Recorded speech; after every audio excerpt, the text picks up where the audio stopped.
I was surrounded by 20 screaming football fans, beer in hand, watching the Super Bowl at my mom's house when my phone buzzed with a ring notification.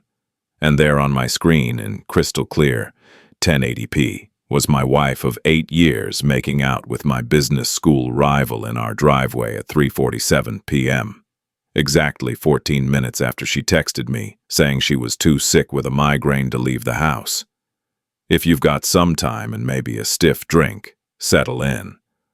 Because what started as the worst day of my life turned into the most calculated 3 weeks I've ever lived through, and by the end of it, I didn't just expose my cheating wife.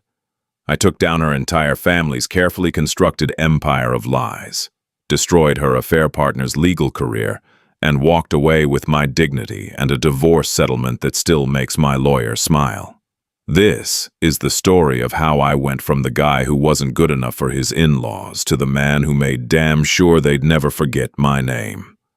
It's about betrayal, sure, but more than that, it's about what happens when the nice guy finally stops being nice. Let me take you back to the beginning because you need to understand what I gave up to be part of their world. My name is James. 10 years ago, I was a software engineer fresh out of state school, University of Michigan. Not exactly Ivy League, but solid enough, making decent money and thinking I'd finally made it. First person in my family to graduate college, pulling in 6 figures by 30, nice little house in the suburbs. The American dream, right? That's what I thought when I met Amanda at a tech conference in Chicago. She was there representing her school's STEM program, teaching high school kids about coding. She seemed different from the corporate types I usually met. Down to earth. She laughed at my jokes. She didn't care that I drove a Honda Civic or that my idea of a nice dinner was the local Italian place with the good breadsticks. We dated for 18 months before I proposed. Looking back, those were probably the only 18 months where I was actually good enough for her, before her parents got too involved, before reality set in. The wedding should have been my first warning sign. Amanda's parents insisted on paying for everything, which I thought was generous at the time. Richard, her father, was a retired hedge fund manager. Patricia, her mother, spent her days on charity boards and country club committees. They had money, the kind of money where you never actually talk about having money. And they made sure I knew in subtle ways that I was marrying up.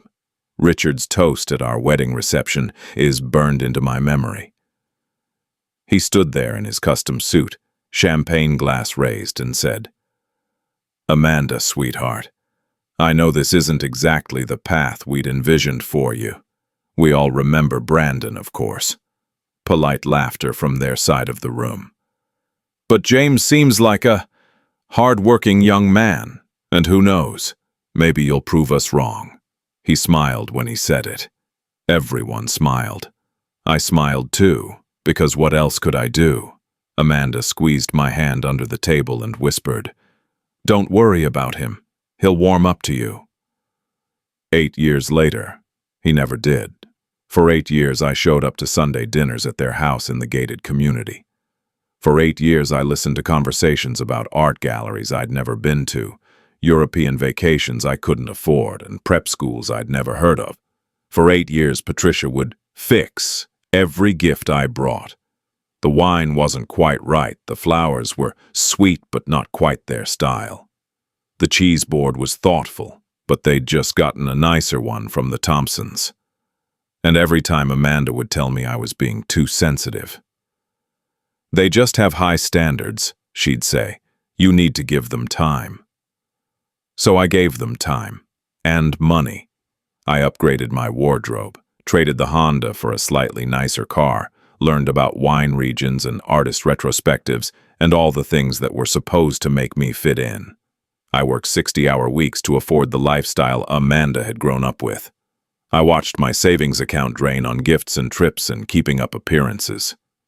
And at the end of every Sunday dinner, Richard would shake my hand with that same limp grip, and Patricia would air-kiss my cheek with that same cold smile, and I'd drive home thinking, maybe next week. Amanda started changing about 6 months ago. I noticed it in small ways at first, Little things you tell yourself don't mean anything because you don't want to be that guy. The paranoid husband who doesn't trust his wife. She started dressing nicer for work. Teacher salary doesn't usually justify $500 blouses, but her parents helped with expenses, so I figured it was just Patricia's influence. She got a new perfume, something expensive that I didn't recognize. She went to yoga classes at weird times, 2 p.m. on a Tuesday, 11 a.m. on Thursday. Who has yoga at those hours? Her phone became a fortress, password changed without telling me. Always face down on the table. She'd get a text and immediately stand up, walk to another room to respond. Just work stuff, she'd say, parent complaints. When I asked if everything was okay, she'd snap at me. Why are you always so needy? Can't I have any privacy? The sex stopped, or rather, it slowed to a crawl. We used to be good in that department, 2-3 times a week, easy. But over those 6 months, it became once every 2 weeks, then once a month, then I'm tired and I have a headache and can we do this another time? I tried everything. Date nights, romantic gestures, just asking her straight up if something was wrong. She'd say she was stressed about work, about her parents, about trying to get pregnant, which we'd been trying for about 2 years with no luck, though I was starting to suspect she'd stopped trying without telling me. I didn't want to be paranoid. I'd grown up watching my dad question my mom about everything, seen how that suspicion poisoned their marriage, so I told myself I was imagining things. Amanda loved me. We'd been together almost 10 years. People go through rough patches. This was just a phase. 3 months ago, our neighborhood had a string of break-ins. My mom actually suggested I get a security camera, so I installed a Ring doorbell and a driveway camera. When I told Amanda, she seemed annoyed. "That's so paranoid," she said. "This is a safe neighborhood. We don't need Big Brother watching our house." But I insisted, and she eventually dropped it. I set the cameras to alert me for any motion, even during the day. Just made me feel better, especially when I traveled for work. The week before, Super Bowl Sunday, Amanda's behavior hit a new level. She claimed she had a migraine almost every other day. She'd come home from work, go straight to bed, and stay there until morning. She stopped asking about my day. She stopped initiating any conversation that wasn't about logistics. Who's picking up groceries? Did I pay the electric bill? That kind of thing. When my mom called to invite us to her Super Bowl party, I said yes immediately. It's tradition. My mom hosts every year, has since I was a kid. All my siblings come, childhood friends, neighbors. It's a whole thing. But Amanda said she couldn't make it. "I've been feeling so terrible lately," she said. "I think I just need to rest." "Come on, babe," I said. "My mom would love to see you. It's just a few hours." "You go," she replied, not even looking up from her phone. "I'll probably just sleep anyway." I felt hurt, but I didn't push it. Looking back, I can't believe I didn't see it. Or maybe I did see it and I just didn't want to know. Super Bowl. Sunday morning, I kissed her forehead before I left. She was still in pajamas, lying on the couch, hand over her eyes like the light hurt. "Feel better," I said. "I'll be back around 10. "Okay," she said. She seemed relieved I was leaving. God, she seemed relieved. I got to my mom's house around noon. The party was already getting started.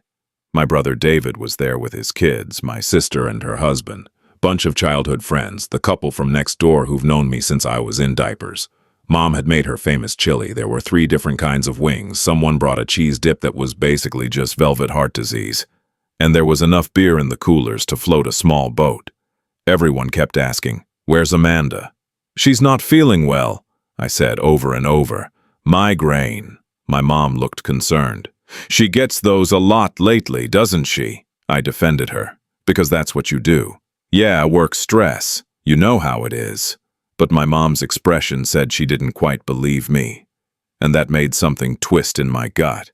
The game started at 3 p.m. By halftime, I was 3 beers in, full of chili and wings, watching the Rihanna performance with everyone else. My buddy Kyle was giving his usual color commentary. "She still got it, man, that's what I'm talking about." And we were all laughing. It was a good time. I felt relaxed for the first time in months. Then my phone buzzed in my pocket. Ring notification. Motion detected at front driveway. I pulled it out, expecting to see a delivery driver or maybe a neighbor's cat. Instead, the video loaded, and my entire world tilted sideways. There was Amanda's Mercedes pulling into our driveway. 3:47 p.m. according to the timestamp. Then, a black BMW pulled in right behind her, expensive looking, with one of those vanity plate frames that said something about a law firm. Amanda got out of her car, and I barely recognized her. She wasn't in pajamas. She was in a nice blouse, tight jeans, heels, the kind of outfit she used to wear when we first dated. Her hair was done. She had makeup on. She looked beautiful, and she looked happy, and she was smiling at someone who wasn't me. A man got out of the BMW. Tall, probably early 40s, salt and pepper hair, expensive suit even on a Sunday. He looked like the kind of guy who belonged at Amanda's parents' Sunday dinners. He walked toward her, and they hugged. Not a friend hug, not a casual hug. A long, intimate hug. His hands on the small of her back, her arms around his neck, and then he kissed her. Right there in our driveway, in broad daylight. He put his hand on her face and kissed her, and she kissed him back like she meant it. The video was only 30 seconds long, but I watched them walk toward our front door, holding hands, laughing about something, before they disappeared out of frame. Around me, everyone was cheering for the halftime show. Someone asked if I wanted another beer. Kyle was trying to show me something on his phone, and I was sitting there, hands shaking, watching my wife kiss another man in our driveway at 3:47 p.m., exactly 14 minutes after she'd texted me to say her migraine was so bad she couldn't move. "Dude, you okay?" Kyle asked. "You look like you're gonna puke." I forced a smile that probably looked more like a grimace. "Yeah, I think I ate something weird. Be right back." I walked to the bathroom on autopilot, locked the door, sat on the edge of the tub, and watched the video again, and again, and again, each time, hoping I'd see something different. Maybe it wasn't what it looked like. Maybe that was her cousin, or a colleague, or... No, that was not a colleague kiss. That was not family. That was my wife, in our driveway, kissing a man I'd never seen before, wearing an outfit she'd specifically told me she was too sick to put on. I wanted to scream. I wanted to drive home immediately and kick the door down and what? Confront her? She'd lie. Of course she'd lie. She'd been lying for months, maybe longer. She'd tell me I was seeing things, that it wasn't what it looked like, that I was being paranoid. She'd turn it around on me somehow, make me feel crazy for not trusting her. That's what cheaters do, right? Gaslight you until you don't trust your own eyes. No. I needed proof. Real, undeniable, documented proof. I sat there in my mom's bathroom, my mind racing, and I made a decision. A cold, calculated decision that would define the next 3 weeks of my life. I wasn't going to confront her. Not yet. I was going to smile. I was going to act normal. I was going to play the oblivious husband while I gathered every piece of evidence I could find. And when I had enough, when I had so much evidence, she couldn't lie her way out of it. I was going to make sure everyone knew exactly what she'd done. I splashed water on my face, took a few deep breaths, and walked back out to the party. For the next 3 hours, I watched the rest of the Super Bowl. I ate more wings, I laughed at jokes, I high-fived people when someone scored. Kyle asked again if I was okay, and I told him I was just tired, work had been crazy. My mom kept looking at me with concern, but I smiled at her and told her the chili was great. Best batch yet. Inside, my brain was working overtime. I kept checking the Ring app on my phone, checking the timestamp, saving the video to 3 different places. My phone, my laptop's cloud backup, a USB drive I dug out of my car's glove box. I wasn't taking any chances. This video was my nuclear option, and I wasn't going to lose it. Around 6:30 p.m., I checked the Ring app again. The BMW was gone. Amanda's Mercedes was still there, so they'd had almost 3 hours alone in my house. 3 hours, doing God knows what on my couch, in my bed, in the home I'd been paying for, while trying to be good enough for her family. I left the party around 10 p.m., hugged my mom goodbye, told everyone it was great as always. My brother David walked me to my car. "You sure you're all right, man?" he asked. "You seemed off tonight." I almost told him. Almost, but I shook my head. "Yeah, just tired. Long week. If you ever need to talk," he said. "I know, thanks." I drove home slowly, rehearsing in my head. How would I act? What would I say? I couldn't let her know that I knew. Not yet. When I walked in the door, Amanda was on the couch in her pajamas again, watching some reality show. She barely looked up. "How was the game?" "Good," I said, my voice surprisingly steady. "Chiefs won. How are you feeling?" "Still not great," she said. "I just slept most of the day." The lie was so casual, so practiced, that it almost impressed me. She didn't even flinch. "That's good," I said. "Rest is important." I kissed the top of her head, and I swear I could smell cologne on her, something masculine and expensive that definitely wasn't mine.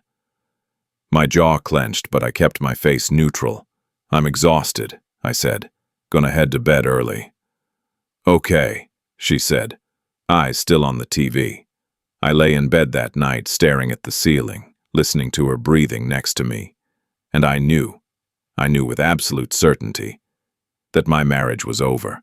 8 years of trying to be good enough, of changing myself, of ignoring my gut, of giving her the benefit of the doubt. All of it was a waste. But I wasn't going to just roll over and let her destroy me, quietly. No. If this was ending, it was going to end on my terms. I didn't sleep that night, how could I? But by the time the sun came up on Monday morning, I had a plan.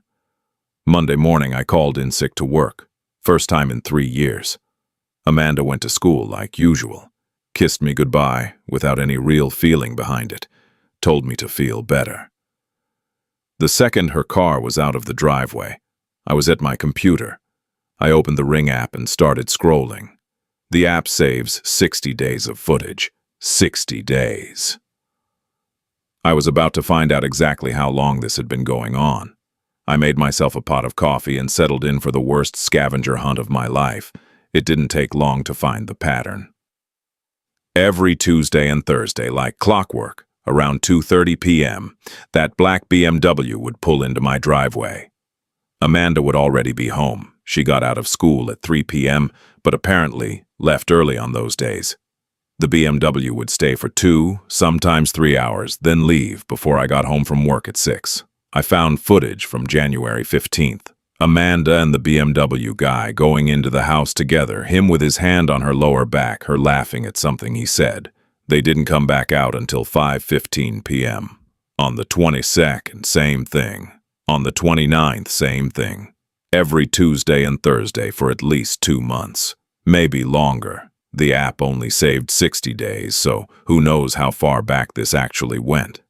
But the video from January 22nd made my blood run cold, for a completely different reason.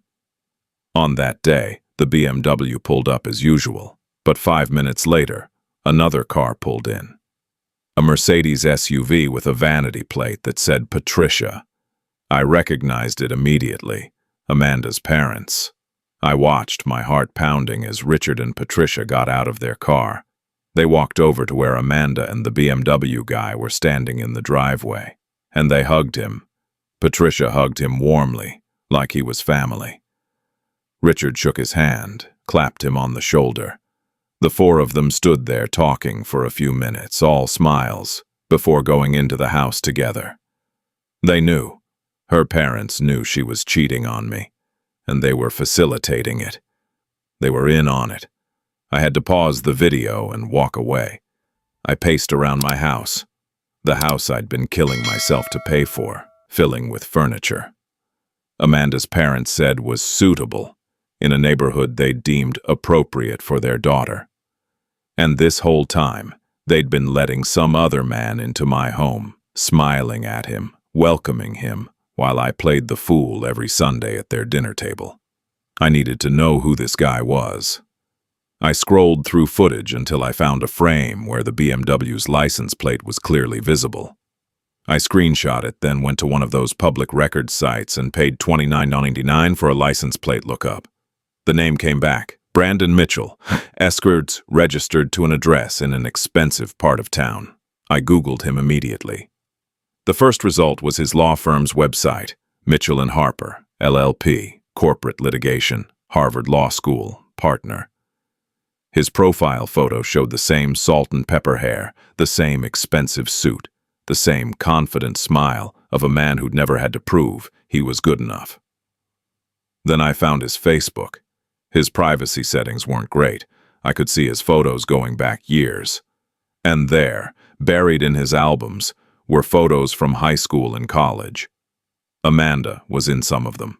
Prom photos, graduation photos. One from what looked like an engagement announcement, dated 12 years ago. Brandon Mitchell and Amanda Thompson are pleased to announce. Amanda Thompson, her maiden name. The pieces fell into place. This was her ex-boyfriend, the one her father mentioned at our wedding, the path they'd envisioned for her, the guy who got away, except he didn't get away. He came back, or more likely, her parents brought him back. I sat there in my home office, staring at photos of Amanda and Brandon from a decade ago, looking like the golden couple everyone expected them to be. And I understood. I'd never had a chance. I was never supposed to be permanent. I was the rebound that accidentally turned into a marriage, and now that Brandon was available again, I found his divorce announcement from 2 years ago. They were correcting their mistake. I spent the rest of Monday documenting everything. I created a folder on my laptop called Evidence and started organizing. Ring camera footage, date-stamped and saved in multiple locations. Screenshots of Brandon's social media, screenshots of Amanda's Facebook, where she'd tagged him in old photos with captions like, TBT to the best years. A timeline of every Tuesday and Thursday visit. I could find screenshots of text messages where Amanda claimed to be sick or visiting her parents on days when the footage showed Brandon at our house. By the end of the day, I had a file that would make a prosecutor proud, but I needed more. I needed something that would hold up in divorce court, something incontrovertible. So on Tuesday morning, I called a divorce attorney. I met with 3 different lawyers that week. I know what you're thinking. Why 3? Because in most states, if you consult with a lawyer, they can't represent your spouse due to conflict of interest. I was boxing Amanda out of the best divorce lawyers in town before she even knew we were getting divorced. Petty. Maybe. Effective. Absolutely. The third lawyer, a guy named Robert Chen, was the one I hired. He was in his 50s, sharp as hell, and when I told him my story, he didn't look surprised or sympathetic. He just nodded and said, "Let's make sure you come out of this hole." Robert gave me a checklist. Don't move any money yet, but document all accounts. Keep gathering evidence. Don't confront her until we're ready to file. Consider hiring a private investigator for additional documentation. Think about when and how you want this to become public. That last point stuck with me. When and how I could file quietly, go through mediation, split everything down the middle, and move on with my life. Or I could make sure everyone knew what she'd done. I remembered the date circled on our kitchen calendar, February 25th. Amanda's sister Emily's engagement party at the country club, hosted by Richard and Patricia. The entire extended family would be there, plus all of their country club friends, all the people who'd spent 8 years making me feel like I didn't belong. I asked Robert, if I wanted to make this public, could I wait until after a specific date? He raised an eyebrow. Depends on the date. Why? Her sister's engagement party. 3 weeks from now. Robert actually smiled. That's cold, James. I like it. But are you sure? That's going to be nuclear. I thought about every Sunday dinner, every subtle dig, every time I'd been made to feel small, every time Amanda had defended them, telling me I was too sensitive, that I needed to try harder. I'm sure, I said. Robert leaned back in his chair. All right, then we need to make this airtight. I'm going to recommend a private investigator. He's expensive, but he's good, and his documentation holds up in court. You want this done right? I want this done so right that there's no room for them to spin it. Then let's get started. The PI's name was Mike Torres, ex-cop, ran a small investigative agency. I met him in his office on a Wednesday. He was in his 60s, gray beard, looked like he'd seen everything twice. I showed him what I had. He nodded slowly. This is good, but you need more. You need photos of them together in public. You need documentation of meetings, hotels, the works. Give me 2 weeks and $3,000 and I'll get you everything you need. It was more money than I wanted to spend, but at this point, what was $3,000 compared to half of everything I owned? Do it, I said. For the next 2 weeks, I lived a double life. During the day, I went to work, came home, had dinner with Amanda, acted like everything was normal. We didn't talk much. We hadn't really talked in months. But I played my part. I asked about her day. I told her about mine. I even suggested we try that new restaurant downtown, and she said she was too tired. Maybe next week. I nodded and ordered pizza instead. At night, after she went to bed, I'd go down to my home office and check in with Mike. He'd send me updates. Tuesday, February 14th. Subject met Brandon Mitchell at the Morrison Hotel, downtown. Checked in at 1:45 p.m., checked out at 4:30 p.m. Have photos of both entering and exiting, plus hotel receipt showing room was registered to Mitchell. Sending files now. Thursday, February 16th. Subject and Mitchell met at Vino's Wine Bar on West Main, held hands across the table, kissed in parking lot before departing in separate vehicles. 32 photos attached. Each update was another nail in the coffin. But they also hurt, because as much as I knew this was happening, seeing photographic proof of my wife kissing another man, holding his hand, checking into hotels with him, it cut deeper than I wanted to admit. I spent a lot of time in my car those weeks, parked in random parking lots, just sitting there trying to process. A couple of times I cried. More than a couple times I punched the steering wheel hard enough to hurt my hand. Once I called my brother David at 2 a.m. and told him everything. He wanted to come over right then. Wanted to confront Amanda himself. I had to talk him down. Not yet, I said. I need you to trust me. In 3 weeks everyone will know, but right now I need to hold it together. You're sure about this? David asked. About how you're gonna do it? I'm sure. Then I've got your back, little brother. Whatever you need. Knowing I had David in my corner helped. It meant when the time came, I wouldn't be completely alone. During week 2, I did something I'm not entirely proud of. I checked Amanda's email. She'd left her laptop open one night and I knew her password. She'd never changed it. It was our wedding date, which felt like another knife twist. I opened her Gmail and started reading. There were dozens of emails between her and Brandon, going back 6 months. The early ones were innocent sounding. So nice to run into you at the gallery opening. We should catch up for coffee sometime. But they escalated fast. By October, they were making plans to meet. By November, the emails were explicitly sexual. By December, they were talking about being together once things settled down. One email from Patricia to Amanda, dated January 10th. Darling, I'm so glad you and Brandon are reconnecting. Your father and I always knew he was right for you. Don't worry about James. These things work themselves out. I had to close the laptop. I couldn't read anymore. But I screenshot everything first, added it all to the file. By February 22nd, 3 days before the engagement party, I had everything I needed. 2 months of Ring camera footage, PI photos from multiple encounters, hotel receipts, email correspondence, text message logs showing Amanda lying about her whereabouts, financial records, showing I'd paid for everything while she spent her money on new clothes and nice hotels. A lawyer on retainer ready to file papers. I even found out that Brandon's law firm did work for one of my company's competitors, which meant there was a potential conflict of interest in him having access to me through Amanda. I couldn't prove he'd gotten any information, but I didn't need to. I just needed to plant the seed with the State Bar Association. The night before the engagement party, Amanda and I went to bed like usual. She was on her phone, texting someone and smiling. She didn't notice me watching her. Or maybe she did and just didn't care anymore. "Big day tomorrow," I said. "Yeah," she said, not looking up. "Emily's so excited. Your parents must be proud. They love throwing parties."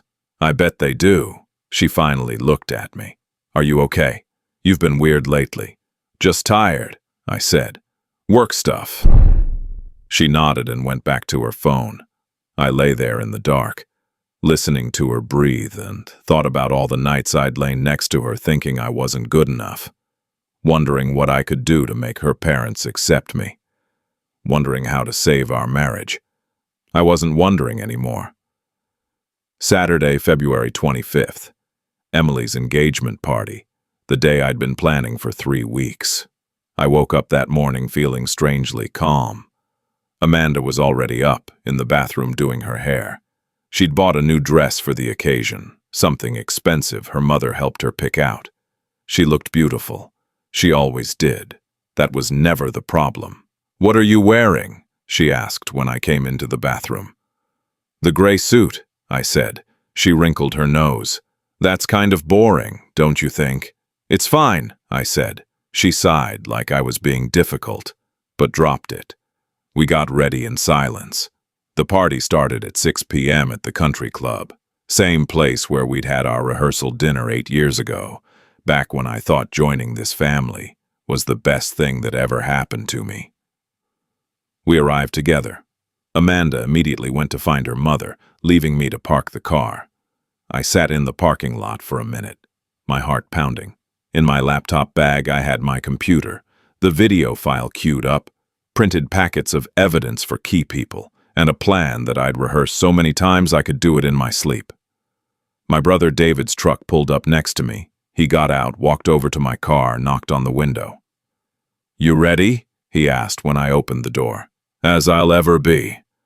"You're doing the right thing," he said. "They don't get to treat you like shit and get away with it. Thanks for being here. Wouldn't miss it. Someone needs to have your back in there." We walked in together. The country club was done up nice. Chandeliers, flowers everywhere, ice sculpture, the works. There were maybe 80 people there. Amanda's extended family, her parents' friends, Emily's friends, some co-workers. I recognized most of them. I'd spent enough Sunday dinners nodding politely while they talked around me like I wasn't there. Amanda's parents were near the entrance, greeting people. Patricia saw me and gave me that same cold smile she'd been giving me for 8 years. "James," she said, air-kissing my cheek. "So glad you could make it." "Wouldn't miss it," I said. Richard shook my hand with that limp grip. "James, how's work?" "Good," I said. "Really good, actually." If they noticed the edge in my voice, they didn't show it. I scanned the room and found him, Brandon, standing near the bar, expensive suit, holding a glass of scotch like he belonged here. Which, I guess in their eyes, he did. He saw me looking and had the audacity to smile and nod. Like we were colleagues at a networking event. I smiled back. Just wait, I thought. The first hour was cocktail hour. I played my part perfectly, congratulated Emily and her fiancé Greg, chatted with Amanda's aunts and uncles, shook hands with people who'd made me feel inferior for years. Everyone commented on what a nice couple Amanda and I made. Someone even said we were relationship goals. I almost laughed. Around 7 p.m., people started sitting down for dinner. I was at the family table. Me, Amanda, her parents, Emily, Greg, and a couple of cousins. Brandon was at a nearby table, with some of the parents' friends. Every so often I'd catch Amanda glancing at him. She'd smile, just slightly, and he'd smile back. They thought they were so careful. They had no idea I'd been watching them for 3 weeks. Dinner was served. Some fancy chicken thing with a name I couldn't pronounce. I ate mechanically, barely tasting it. David was at a table nearby, catching my eye every so often, giving me a small nod. It's almost time. After dinner, the MC, some family friend, stood up and announced that we'd be hearing toasts shortly. Emily's maid of honor went first. Sweet speech about friendship. Then Greg's best man, funny story about how they met at a trivia night. Everyone laughed. Then Richard stood up. He raised his glass and launched into this flowery speech about family and tradition and marrying the right person from the right background. He talked about how proud he was of Emily for choosing well. The subtext was clear to anyone who'd been paying attention for the last 8 years.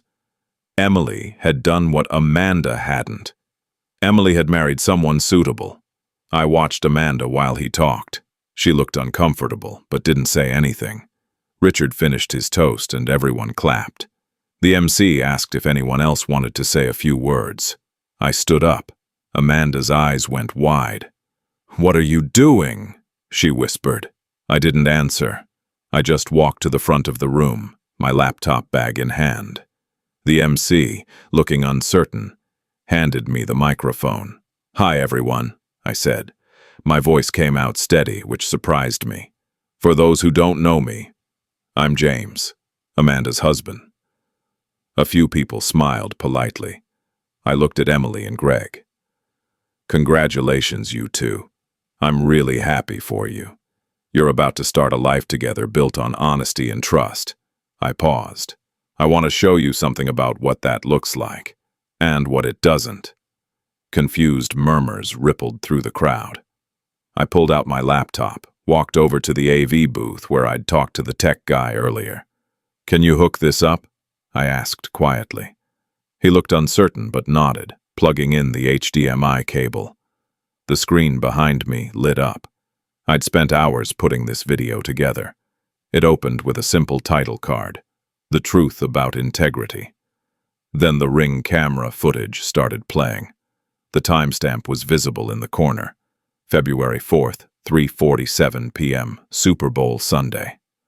Amanda's Mercedes pulling into our driveway, followed by the black BMW. Amanda getting out, dressed up, looking happy. Brandon getting out, walking toward her. The hug, the kiss. Their hands intertwined as they walked toward the house. The room went completely silent. I heard someone gasp. Might have been Emily. I didn't look. The video continued. More Ring footage, different dates. January 15th, January 22nd. This one showed Amanda's parents there too, hugging Brandon, all 4 of them smiling and going into the house together. Patricia screamed, "Turn it off!" But the tech guy looked at me, and I shook my head slightly. The video kept playing. Then came the PI photos, Amanda and Brandon at the Morrison Hotel. Timestamp, February 14th, Valentine's Day. Brandon checking in, Amanda arriving 20 minutes later. Both leaving hours later. More photos, the wine bar, them holding hands, kissing in the parking lot. The final slide was just text. "This affair has been going on for months. Amanda's parents knew and approved. They facilitated meetings at our house while I was at work. They wanted her with Brandon all along. I was never good enough, but I was always faithful." The video ended. The room was dead silent. I turned to face everyone, microphone still in my hand. "I installed that Ring camera 3 months ago for security," I said. "Turns out it caught more than I bargained for." Amanda was crying, mascara running down her face. She stood up. "James, please, this isn't... We can talk about this." "Don't," I said, cutting her off. "I have 2 months of footage. I have private investigator reports. I have hotel receipts. I have emails between you and Brandon planning your meetings. I have text messages from your mother encouraging you to spend time with him. I have timestamps that match up perfectly with all your migraines and visits to your parents' house. I looked at Richard and Patricia. They were frozen, faces white. And you two, I said. You made it clear for 8 years that I wasn't good enough for your family. You were right. I wasn't, because I actually believed in marriage vows. I believed in honesty. I believed that if you worked hard enough, if you were kind enough, if you tried hard enough, people would see your value. My voice was shaking now, but I kept going. You got your wish. You wanted her with Brandon. Well, she's all yours now. Congratulations. Richard stood up, his face red. How dare you come here and... How dare I said. How dare you? You let him into my house. You facilitated an affair. You smiled to my face every Sunday while you plotted behind my back. You made me feel like I had to earn my place at your table, and the whole time you were actively working to replace me. I turned to Brandon. He'd gone pale, staring at his feet. And you, I said, you're a lawyer. You know about conflicts of interest, right? Because I work for Tech Corp and your firm represents Competitor Co. You've been sleeping with my wife, who I've discussed work projects with. I'm sure the State Bar Association will be very interested in that. I've already drafted the complaint. It'll be filed Monday morning. Brandon looked up at me, and for the first time I saw fear in his eyes. I walked over to the MC and handed him 3 manila envelopes. Please give these to Amanda, her parents, and Brandon. They contain copies of evidence and my attorney's contact information. The divorce papers will be filed on Monday. I looked at Emily. She was crying, Greg's arm around her. Emily, I'm sorry your party got ruined. That wasn't my intention. But you deserve to know what kind of family you're celebrating with. I set down the microphone and walked toward the exit. Behind me, chaos erupted. Patricia was screaming at Amanda. Richard was yelling at Brandon. People were pulling out their phones, recording, taking pictures. I heard someone say, "Oh my God, did that just happen?" David met me at the door. "Let's go," he said. Amanda ran after me, grabbing my arm. "James, wait, please, we need to talk." I pulled away. "There's nothing to talk about. My lawyer will be in touch." "I'm sorry," she sobbed. "I'm so sorry, I didn't mean—" "You didn't mean to get caught," I said. "There's a difference." David put himself between us. "You need to let him go," he told Amanda. We walked out into the night. Behind us, I could still hear shouting, crying, chaos. Someone was calling my name, but I didn't look back. In the parking lot, my hands finally started shaking. The adrenaline that had been holding me together for 3 weeks was crashing hard. "You okay?" David asked. "No," I said honestly, "but I will be." "That was the most brutal thing I've ever seen," he said, "and they deserved every second of it." We sat in my car for a minute, neither of us moving. My phone was buzzing nonstop in my pocket. I turned it off. "Come stay at my place tonight," David said. "You shouldn't be alone." I nodded. I couldn't go back to that house. Not tonight. Maybe not ever. As we drove away, David asked, "Do you regret it?" I thought about it. About the last 8 years. About every Sunday dinner where I'd tried so hard to fit in. About every time I'd changed myself to be good enough for them. About Amanda kissing Brandon in our driveway while I was at my mother's house watching football with my family. "No," I said. "I don't." The next 2 days were a blur. My phone exploded with messages. Amanda, her friends, some supportive, some condemning. Random numbers from people at the party. I blocked most of them. I stayed at David's, slept on his couch, and tried to process what I'd done. On Monday morning, my lawyer Robert filed the divorce papers. Irreconcilable differences. I was requesting the house, since I'd paid for most of it, requesting favorable division of assets due to marital misconduct. It was aggressive, but Robert said I had enough evidence to make it stick. Amanda's lawyer, not one of the three I'd consulted with, but someone her parents probably paid a fortune for, tried to negotiate. I refused to budge. By the end of the week, I knew the fallout was spreading. Emily called me on Wednesday. "James, I need to tell you what happened after you left." "Do I want to know?" "Probably not, but you should hear it anyway." After I'd walked out, the party had completely imploded. Emily had confronted her parents in front of everyone, screaming at them for knowing about the affair and facilitating it. Patricia tried to defend it, saying Brandon was better suited for Amanda, that I was never really one of them. Emily had called them monsters and left with Greg. They hadn't spoken since. "I'm so sorry," Emily said. "I had no idea they were doing this to you. If I'd known—" "It's not your fault," I told her. "Amanda's been calling me nonstop. I haven't answered. I don't know if I can forgive her. She didn't just cheat on you, she let our parents manipulate her into it, and she went along with it." "You don't have to forgive her," I said. "That's your choice." "For what it's worth," Emily said, "you were always good to her. You were always good to all of us. You didn't deserve this." That made me tear up a little. "Thanks, Emily. That means a lot." Over the next few days, I learned about the ripple effects. Amanda's parents' friends were scandalized. Patricia got quietly removed from her charity board.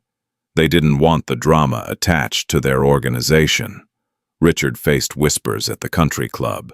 People who'd been at the party talked. The story spread. Their carefully constructed reputation was in shambles. Amanda moved back in with her parents. I'd changed the locks on our house. Legally questionable, but Robert assured me we could argue it was for my safety given the emotional circumstances. Her friends were divided. Some stayed loyal, others ghosted her. She posted a vague status on Facebook about going through a difficult time, and the comments were brutal. Old high school friends, people from her parents' social circle, all weighing in. And Brandon. Brandon was facing his own reckoning. I filed my ethics complaint with the State Bar Association on Monday morning, detailing the conflict of interest, the potential breach of confidentiality through Amanda, and the conduct unbecoming an attorney. The bar opened an investigation, which became public record. His law firm found out. According to the grapevine, I had mutual connections through work. The senior partners were furious. This kind of scandal could cost them clients. They put him on administrative leave pending the investigation, which everyone knew was code for, "We're easing you out." Brandon's ex-wife, the mother of his teenage son, somehow caught wind of the situation. She filed to modify their custody agreement, arguing that his recent behavior showed poor judgment and moral character. Brandon was facing the prospect of losing even more time with his kid. His social circle, which overlapped heavily with Amanda's parents, started distancing themselves. He stopped being invited to events. Business connections went cold. I heard through my lawyer that Brandon tried to reach out to me, wanted to talk man to man. Robert advised me not to respond. "Let him twist in the wind," he said. "You've already won." 2 weeks after the engagement party, I got a call from an unknown number. Against my better judgment, I answered. It was Amanda. She was calling from a borrowed phone. "James," she said, her voice hoarse from crying. "Please, I'm begging you. Can we just talk?" I should have hung up, but something made me listen. "I'm falling apart," she sobbed. "I can't eat. I can't sleep. Emily won't talk to me. Half my friends won't talk to me. My own students' parents are asking for their kids to be moved out of my class. The school is monitoring the situation, which I'm pretty sure means they're looking for a reason to fire me." I stayed silent. "I know I don't deserve your forgiveness," she continued. "But please, I need you to understand. I never wanted to hurt you. I don't know what I was thinking. You weren't thinking, I said. You were just doing what your parents wanted. Like always. That's not fair, isn't it? Your parents never thought I was good enough. They made that clear from day one. And the second Brandon came back into the picture, you jumped at the chance to be with someone they'd approve of. It wasn't like that, she said weakly. It was exactly like that. You let them convince you that you could do better than me. And you know what? Maybe you could have. Maybe Brandon was better on paper, Harvard lawyer, old money family, the whole package. But he was willing to sleep with a married woman. And you were willing to cheat on your husband, so maybe you deserved each other. Silence on the other end. I'm seeing a therapist, she said finally, trying to understand why I did this, trying to figure out how to fix it. You can't fix it, I said. It's done. We're done. Sign the divorce papers and move on with your life. I still love you, she whispered. That hit me harder than I expected. But I didn't believe her. No, you don't, I said. You love the idea of not being the villain. You love not having consequences. But you don't love me. If you loved me, you wouldn't have done this. I hung up. I sat there in my car afterward. I'd been running errands when she called, and I felt empty. Not victorious, not satisfied, just hollow. I called my brother. Did I do the right thing? I asked him. The public thing at the party. You did what you needed to do, David said. They spent 8 years making you feel small. They facilitated an affair. They smiled to your face while they stabbed you in the back. What were you supposed to do? Just take it. Emily's party got ruined. Emily knows that wasn't your fault. She told you that herself. Amanda's life is falling apart. Amanda's life fell apart because of Amanda's choices, not yours. I wanted to believe him. Most of the time I did believe him. But sometimes late at night I'd wonder if I'd gone too far. Then I'd remember. Her parents hugging Brandon in my driveway. Amanda kissing him. The emails from Patricia encouraging the affair. And I'd know I did exactly what needed to be done. 3 months after the engagement party, I moved into a small apartment across town. The house sold, split 50-50 per the divorce settlement, though I'd fought hard enough that Amanda got less than she would have otherwise. My lawyer was good. Her lawyer was expensive, but not as good. I started therapy, weekly sessions with a counselor named Dr. Sarah Lynn. The first session, I told her everything. Do you think what you did was right? She asked. I think what they did was wrong, I said, and I made sure there were consequences. How do you feel about it now? I don't know, I admitted. Sometimes I feel justified. Sometimes I feel like maybe I should have just divorced her quietly and moved on. Why do you think you chose to do it publicly? I thought about that. Because if I'd done it quietly, they would have controlled the narrative. They would have made me the bad guy. Amanda would have played the victim. Her parents would have told everyone I was unstable or jealous or paranoid. They would have gotten away with it. And now everyone knows the truth. They can't spin it. They can't make excuses. The evidence is out there. Dr. Lynn nodded. Sometimes the need to be believed is stronger than the need for revenge. That stuck with me. I started rebuilding my life piece by piece. I picked up hobbies I'd abandoned during my marriage.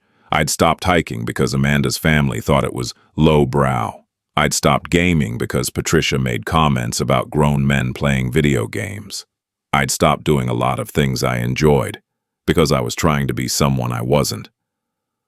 Now I went hiking every Saturday, bought a used motorcycle that Amanda would have hated, joined a recreational volleyball league and met new people who didn't know my story.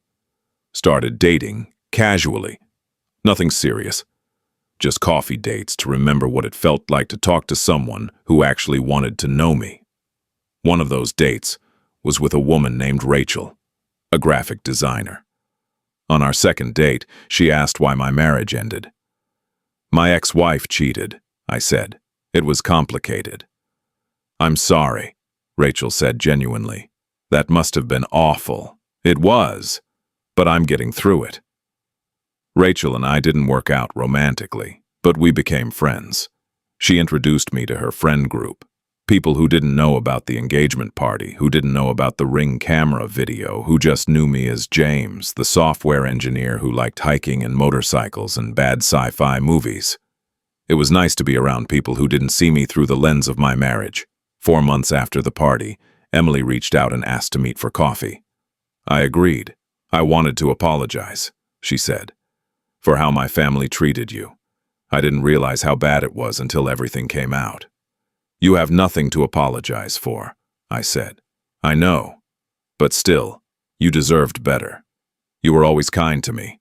Always supportive. You were a good brother-in-law." She paused. "Amanda's been asking about you." I tensed. What does she want? I don't know. I told her I wasn't going to be her messenger. "Good, because I'm done with all of that." "I understand," Emily said. "For what it's worth, I miss having you in the family. You were always the only normal one at those Sunday dinners." That made me smile. "Thanks, Emily. That actually means a lot." We hugged goodbye, and I realized I could have compassion for Emily, even appreciate her, without forgiving Amanda's family. Boundaries weren't walls. They were just lines that said, "This far and no further." 6 months after Super Bowl Sunday, my divorce was finalized. I got the house sale proceeds, a decent split of our shared assets, and the satisfaction of knowing that Amanda's adultery was part of the official court record. Her lawyer had tried to argue that my public revelation constituted emotional abuse. My lawyer had argued the truth isn't abuse, and the judge agreed.